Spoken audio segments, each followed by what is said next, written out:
Hello everyone and welcome to Vicksburg National Military Park. My name is Ranger Tom Ritz and we're glad you've chosen to join us for the 157th anniversary of the Siege of Vicksburg.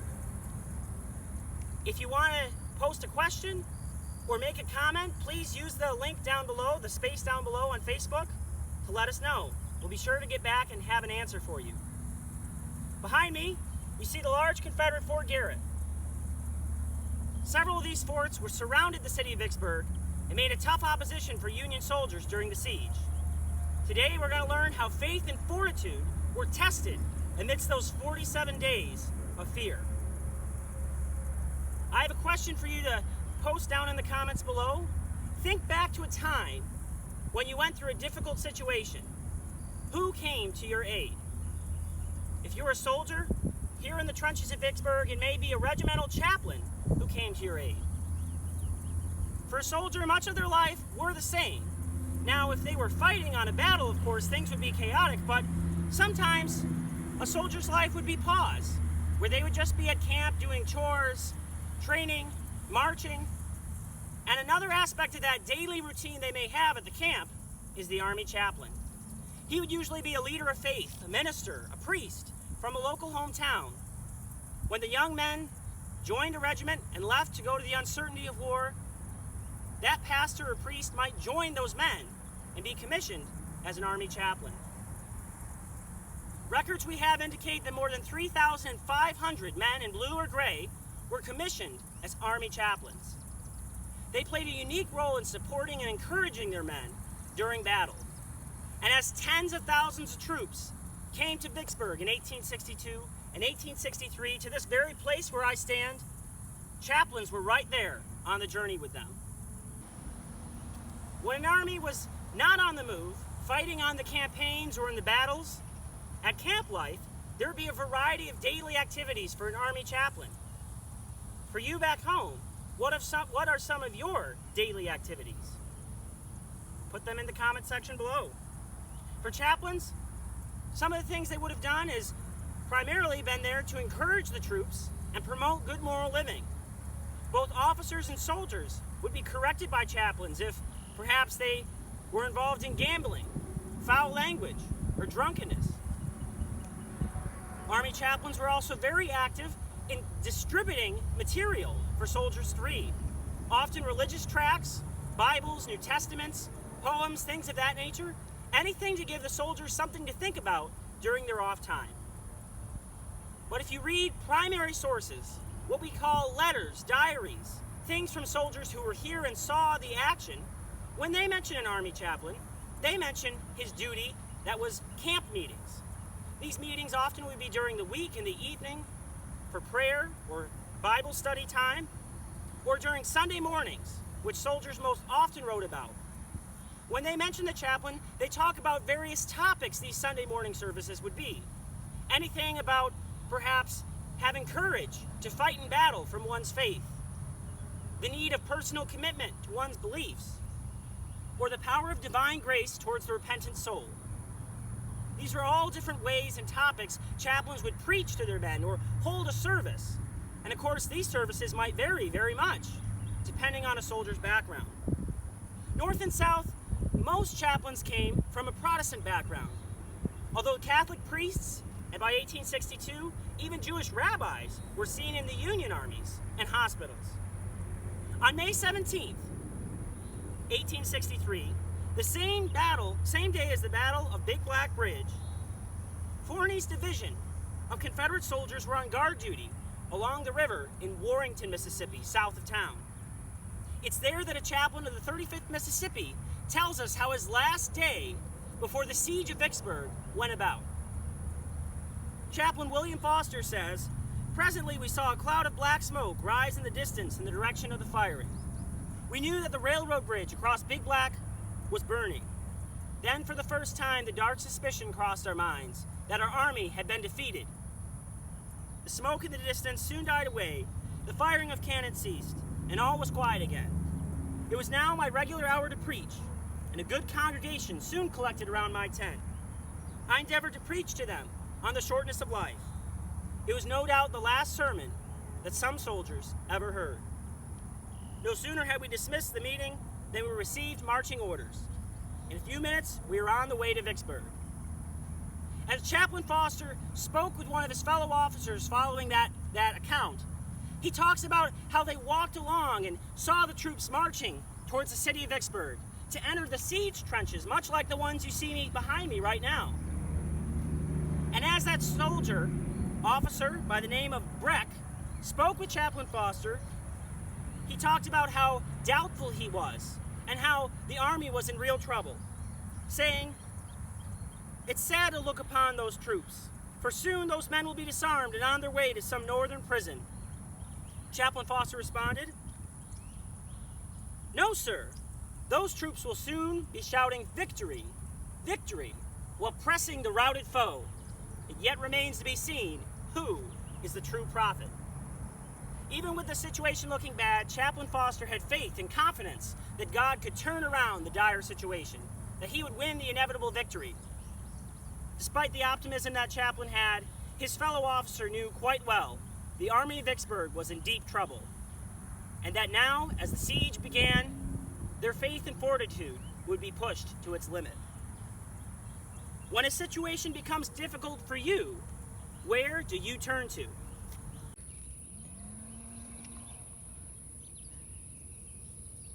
After the defeat at Champion's Hill May 16th and the defeat of the Battle of Big Black Bridge on May 17th, John C. Pemberton's Army of Vicksburg was on the retreat. This defeated army found its safety in the earth fortifications you see behind me. Roughly 8 miles of trenches encircling the city of Vicksburg, the one right here is the Stockade Redan. As Ulysses S. Grant's Army of the Tennessee moved closer, it was at this location on May 19th the first assault took place. Although unsuccessful on May 19th, it would be another place of fierce action on May 22nd. For chaplains here at Vicksburg, they needed faith and fortitude to withstand the terrible siege warfare they were about to be in. One Union chaplain of the 55th Illinois, Milton Haney, talks about his experience before a battle in 1862. A brave soldier came to tell me that he had a strong conviction if he went to battle he would be killed, and asked me, "What do I do?" I said, "You go down to that ravine and you pray, and if you want to be excused, I'll see your captain and get you off." He obeyed orders and disappeared for an hour or so, and when he reappeared, his face was aglow with glory, and coming to me, he said, "Chaplain, you need not speak to the captain now. I am good. I'm brave enough to go into combat." Chaplain Haney talks about how that soldier went into the battle and came out without a scratch. This is one example among countless times that would later be repeated here at Vicksburg, how men used their faith to conquer fear. Encouraging men was not the only duty of a chaplain. Some would set down the prayer book and take up a rifle. A Union chaplain from the 116th Illinois, Nathan Baker, is reported to participate in some sharpshooting during the siege. He says in his diary, "I got several shots," he reported. "5 times I fired deliberately, each time at a head which was incautiously exposed, and once at a man's arm." In some cases, chaplains did have combat experience before being a chaplain. Both William Foster, who we heard about earlier, the Confederate chaplain, he was a private before being a chaplain. Milton Haney, the one we talked about encouraging a soldier, he was a private, and then a captain, and then a chaplain. But during those times of major fighting, chaplains here at Vicksburg would be very close to the front lines, often helping their troops go through the horrors of battle. Behind me, the Stockade Redan, troops would have gathered here for the Union Army, right where I'm standing, would have went down into a ravine or along the graveyard road and assaulted that fortification.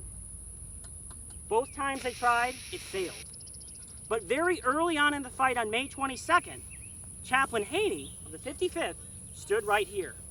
And it's here that he cared for 2 wounded that were shot early in the battle. One had a bullet go through his brain. And as he was writhing on the ground in pain, in distress, Chaplain Haney moved his body so that he at least wouldn't tumble down one of the deep ravines around here. The other was shot through the leg. And as a field doctor walked with the soldier and went down into a deep ravine, just behind where you see now, Chaplain Haney went down and caught up with these 2. Once he finally made it to where the field doctor was, He talks about the doctor only wrapped a rag around this broken leg, then sent the soldier up the hill and towards the battlefront. Chaplain Haney was furious. He told that doctor, "If I see you treat one of my boys like this again, I will kick you where I see you." Being a pastor, Chaplain Haney needed to explain himself, stating, "Confession is good for the soul." This is among countless times where chaplains cared for their men and would even stand up to officers and surgeons when they were not treated properly. After the Union attacks of May 19th and May 22nd, Chaplain William Lovelace Foster of the 35th Mississippi would have been stationed right around this area that we stand. The gully behind me may be filled with trees and shrubs today, but in 1863, it would have been filled with wounded and dying men, each with family back home who worried or cared about them. It's here at this area that the 35th Mississippi was in rifle pits right behind the camera, and their field hospital was close by. After a wounded soldier was hit by enemy fire, he'd be cared for quickly at the hospital and then taken on to a brigade hospital a little bit further back. During the action of siege, on May 20th, Chaplain Foster talks about how two of his men in the regiment were wounded by enemy cannon fire. A 12-pound rifle shell flew over the men and exploded, attacking its defenseless prey. Chaplain Foster talks about how Captain Wood was wounded, removing his leg entirely from the knee down. Another was a private who was wounded. The cannon removing almost entirely one hip. The doctors worked to dress these awful wounds, while I endeavored to remove the dust from their hands and faces, for they were covered with dirt. The terrible cost of war may be paid by those on the front lines, but for men and women working at the hospitals behind, they witness the cost of war every single day for weeks on end here at Vicksburg. When you picture a hospital setting, what does it look like? Leave a comment below. Perhaps some of you think trained staff, a large building, beautiful, clean walls and beds, but during the Civil War, many times a church, a home, a tent would be all that men had to work with to try to care for wounded soldiers. If a chaplain was not near the trenches at Vicksburg, he would probably be at one of these hospitals, just like Chaplain Foster was at a field hospital behind me. It's this place, these hospitals, were a location no soldier wanted to visit because of the horrors one would see when they walked in. You might see a soldier having his leg amputated right there in front of you. You might see a soldier with a bullet wound to the chest or in the abdomen area. If shot there, often this was fatal. Sometimes soldiers would be wounded in the face or in the head. This would be a horrific sight to see. But when Chaplain Foster writes of all these horrors he witnessed, the worst of all was the summer heat and the swarms of bugs it brought. These flying devils would invade the wounds of dying and weak men. This was awful. This terrible sight, this terrible place that Chaplain Foster was in for weeks on end, he talks about it in conclusion. After the largest Union attack on May 22nd, 1863, he states, "Every part of the body is pierced. All conceivable wounds are inflicted. The heart sickens at the sight." Throughout the siege, chaplains would try to care for these wounded soldiers in a variety of different ways. Some chaplains would have reading materials, such as Bibles or old newspapers, things they could hand out to the troops. Chaplains would write letters on behalf of soldiers, so a loved one might know what's going on. Is he recovering? Is he about to pass? Perhaps the most important place for a chaplain was on behalf of soldiers when they were on their deathbed. Chaplains would come alongside, give an arm to hold on to, an encouraging word over them, maybe a prayer or something to encourage them of life beyond the grave. Something that a surgeon or a normal officer would never be able to make time for. Chaplains were there. They made time to be there for the soldier during his last breaths. We bring you back to the same place we started, Fort Garrett. As you've learned the last few minutes about how difficult the battles were here at Vicksburg, those 47 days of fear were impossible for the Union to break the Southern morale. But as time went on and it became almost 7 weeks of non-stop fighting, that burden, which became heavier and heavier each day for the Confederates inside the city, began to test their resolve.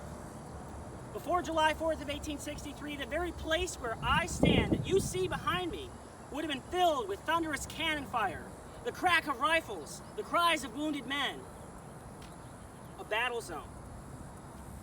For John C. Pemberton's 29,000 troops, they eventually would have to give up and surrender the city because of lack of food, water, and an ever higher count of wounded and ill. This was a very grave situation, and when they finally surrendered on July 4th, Grant would receive them and talk of what terms they were to have. As time went on and the two generals conversed about what decisions they were to make, Grant was actually very compassionate towards his adversaries.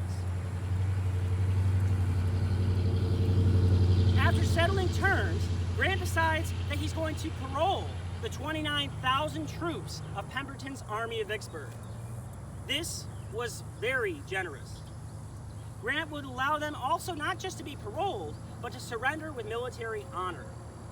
In the ridgeline just behind me, the Confederate rifle pits in Fort Garrett can be seen. On the morning of July 4th, you would have seen Confederate soldiers under a white flag exit those fortifications, stack their arms in rows, roll up their flags and set them on top, ceremoniously laying down their arms. While today they might seem like kind of not that important, in the 19th century that was a very honorable gesture to show towards a defeated army. Grant would repeat this act of compassion once more in 1865. This time, an army about the same size as the one at Vicksburg, at a little crossroads known as Appomattox Courthouse in Virginia. There, the Confederate General Robert E. Lee surrendered his army, thus bringing about the conclusion of the Civil War. After 1865, many chaplains would go home to their churches, their congregations, but some would stay in the Reconstruction Army. Here at Vicksburg, the United States colored troops were garrisoned for the city for many years. Many of these free men were local to the area of Mississippi and Louisiana. On your screen, you're about to see an image from a newspaper in 1866. That engraving shows a picture of an Army chaplain there with the garrison in town performing a wedding ceremony. There you'll see a United States colored soldier and his bride being married in downtown Vicksburg. This is a great example how chaplains weren't always there on the battlefront in the midst of combat. They were there in times of war and in times of peace. Well, what does that leave us with today at the conclusion of this program? Well, we saw a lot how Army chaplains cared deeply for their fellow brothers in arms, risking their own life and limb and sacrificing their time to aid those wounded, dying, and those on the battlefront. In all, Vicksburg would be one of the most decisive campaigns of the Civil War, and Army chaplains were right in the midst of it. They used their faith and fortitude amidst the siege to be there for their men. And as I ask you today, write a comment down below. When you go through times of trial, where do you turn to for help? The Civil War is filled with characters who use their faith in the midst of their trials. It leaves example for us today. Where do we turn to when we're in need? Thank you for joining us at Vicksburg National Military Park. Ranger Tom, signing out.